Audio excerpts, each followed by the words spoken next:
com o nosso próximo convidado, que nos vai falar daquilo que é o calçado respeitador. Para isso, temos connosco o Jorge Bica, que é médico podologista, a quem agradeço. Obrigada por estar aqui connosco. Ora, eu disse-lhe lá fora, quando estávamos na maquilhagem, fiz-lhe uma confissão. Eu tenho um filho de 10 anos, que é um chamado parendante, não é? Portanto, 10 meses. Também tenho um de 10 anos, mas tenho um de 10 meses, que está naquela fase em que gatinha e depois põe-se de pé em tudo que é sítio e, portanto, está a começar, ainda com apoios, a iniciar o processo daquilo que se pode chamar o pré-processo da marcha, e eu ando com ele sempre descalço. Mas, culturalmente, nós temos uma ideia contrária, não é? De que ele se está a começar a andar, então a gente tem que já que lhe pôr os sapatinhos e senão o menino não vai andar bem. Quando é precisamente ao contrário, certo? Exatamente. Aproveitando aqui a ideia de liberdade de movimentos na escola, também temos que dar liberdade de movimentos às nossas crianças, liberdade de movimentos ao nível do pé. A nossa tendência é exatamente essa. Quando a criança começa, depois de gatinhar, começa a querer dar os primeiros passos, por motivos culturais e também de, eventualmente, de proteção, de as calçarmos e até de as ajudarmos nesse processo. É de todo ao contrário, já tive a oportunidade de lhe dizer que está muito à frente, porque de facto faz muito bem em termos de o que é uma boa evolução deste processo e de melhor desenvolvimento do pé, é mesmo ter essa liberdade de movimentos e não restringir o pé nesta tenridade. E disse uma coisa que não é o foco da nossa conversa de hoje, mas parece-me também importante que o desenvolvimento aconteça. Portanto, esse forçar um bebê que gatinha com 10 meses, 9 meses, ou 11, o que seja, 12, que gatinha e que vai se pondo do pé, esse desenvolvimento acontece. Não precisamos de ser nós estar a forçar, nem incentivar demasiado a marcha, não é? Ele, em princípio, acontece, certo? Sim. Nós não devemos forçar as crianças. Cada criança tem o seu ritmo. Por isso é que eu não gosto de dizer que as crianças devem começar a andar aos 12 meses, porque podem começar aos 12, aos 13, aos 18.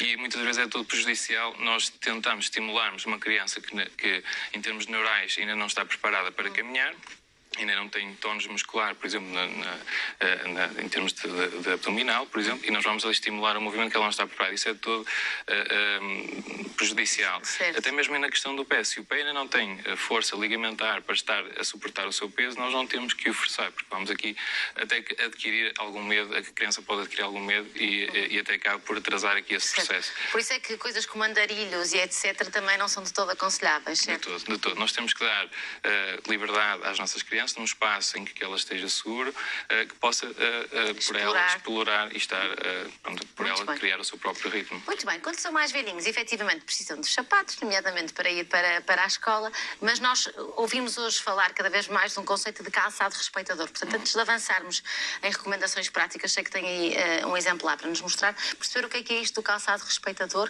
e quais são assim os grandes princípios que devemos ter quando vamos comprar um par de sapatos para os nossos filhos. Assim, ao comprarmos um par de calçado para as nossas crianças, temos que ver a idade da criança. Certo. Portanto, não há aqui um não calçado há que uma seja medida universal. Sendo que é muito importante, e eu gosto de frisar isto, pelo menos até aos 8 anos, nós escolhemos um bom calçado para as nossas crianças, adquirido à sua etapa, porque aos 8 anos é quando nós temos a maturação óssea do pé. Então, até lá, temos uma grande capacidade de moldabilidade e também de adquirirmos aqui algum tipo de patologia quando nós não... E tentarmos corrigir o que possa não estar também até aos 8 anos, temos uma grande plasticidade. Exatamente, certo? Por isso nós queremos um calçado que seja respeitador, que dê liberdade ao pé e que não faça exatamente o contrário, que restrinja os movimentos do pé. Então, eventualmente aqui a criança só precisará de um calçado, vamos dizer aqui, entre os 18 e os 24 meses. Até lá, eu não recomendo nenhum tipo de calçado. Uma meia antiderrapante, por exemplo, para... eu estou contente. Não recomendo nenhum tipo de calçado. Quanto muito, imagina uma criança que com 12 meses já tem um padrão de marcha mais ou menos estabilizado e já consegue dar mais 10 passos, que é esta aqui a norma.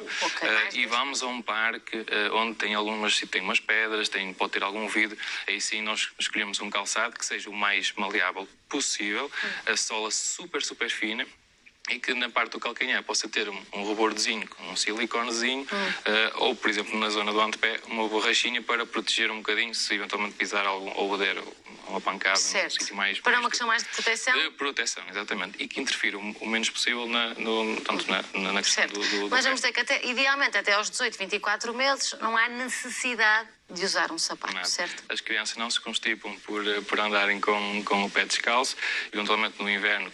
Com as meias antiderrapantes, hoje em dia há soluções quentinhas, certo? portanto, até lá não tem necessidade de uma forma geral, estamos a falar de pés saudáveis, sem nenhum tipo de patologia, não tem necessidade de nenhum tipo de calçado.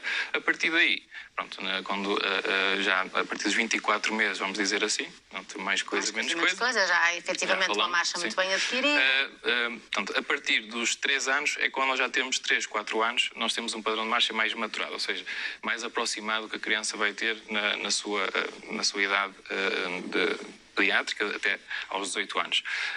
Portanto, nós não queremos calçado, por exemplo, que seja muito alto atrás, porque se imagine, se nós aos 3 anos temos um padrão de marcha em que a criança tem uma anteversão, ou seja, tem uma inclinação para a frente típica dessa marcha, se nós vamos colocar um calçado que é mais alto atrás, vamos favorecer esse movimento e aumentar, por exemplo, tónus muscular na zona posterior da perna, que depois pode favorecer o encurtamento. Não é todo o que nós queremos. Então nós queremos um calçado que seja, costumamos dizer, sem drop. Eu aqui se calhar posso pegar desse exemplo que trouxe, neste exemplo que eu tenho aqui, que seja por todo, na sola, à mesma altura. Certo, ou seja, não é daqueles que têm a parte de trás mais alta e vai, certo. Exatamente. Que na zona do calcanhar seja flexível, mas que não deforme. Portanto, às vezes há calçado que é demasiado flexível e nós vemos e fica deformado. O que acontece? Depois vai criar aqui alguma dificuldade à criança na zona do calcanhar. Depois, muito importante, na zona da frente dos dedos, este calçado respeitador tem uma forma ligeiramente diferente da que nós estamos habituados. Nós estamos habituados àquela forma mais arredondada e aqui temos uma forma mais reta. Para quê? Porquê? Porque é mais para dar espaço aos dedos. E também outra coisa que é, geralmente as formas do nosso calçado são ligeiramente aduzidas. O que é que isso significa? Que a forma é ligeiramente inclinada para dentro. Ora, se eventualmente até numa primeira fase, e muito típico, fisiológico, nós temos crianças que, por exemplo, têm colocam uns pezinhos um bocadinho mais para dentro, por causa da anca, por exemplo.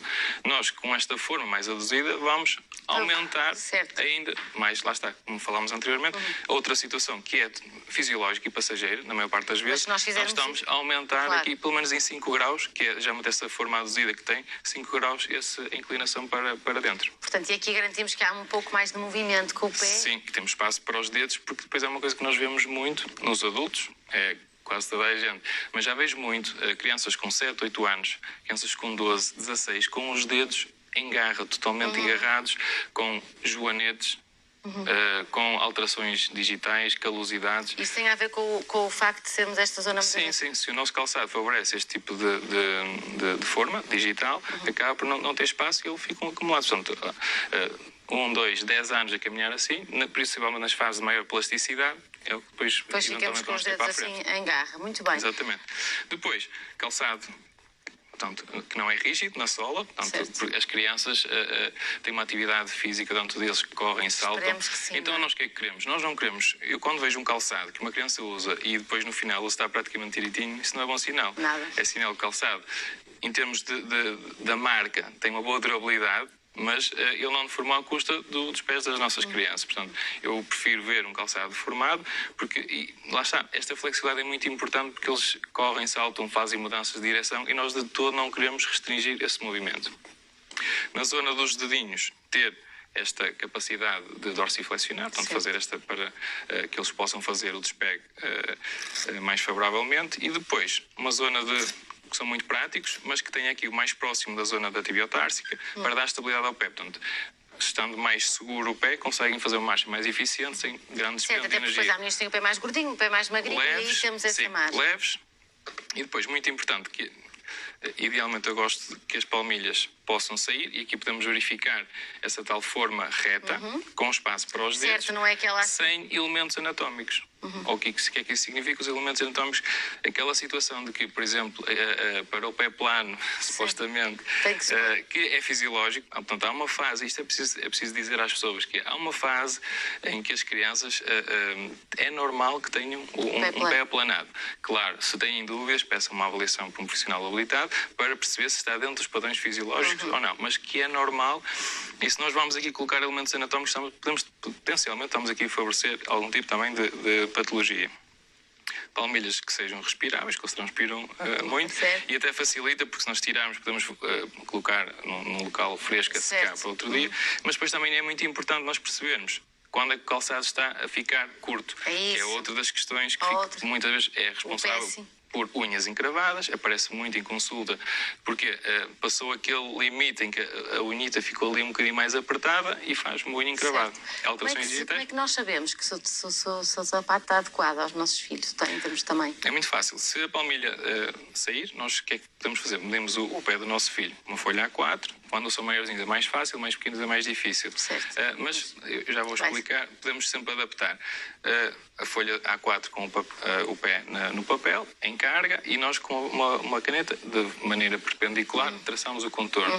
Depois temos o calcanhar e a zona mais distal. Portanto, será a partir do primeiro dedo, mas se for um pé grego, temos o segundo dedo que é mais comprido, vamos anotar por aí. E depois na zona metatarsal também vamos traçar as zonas mais largas.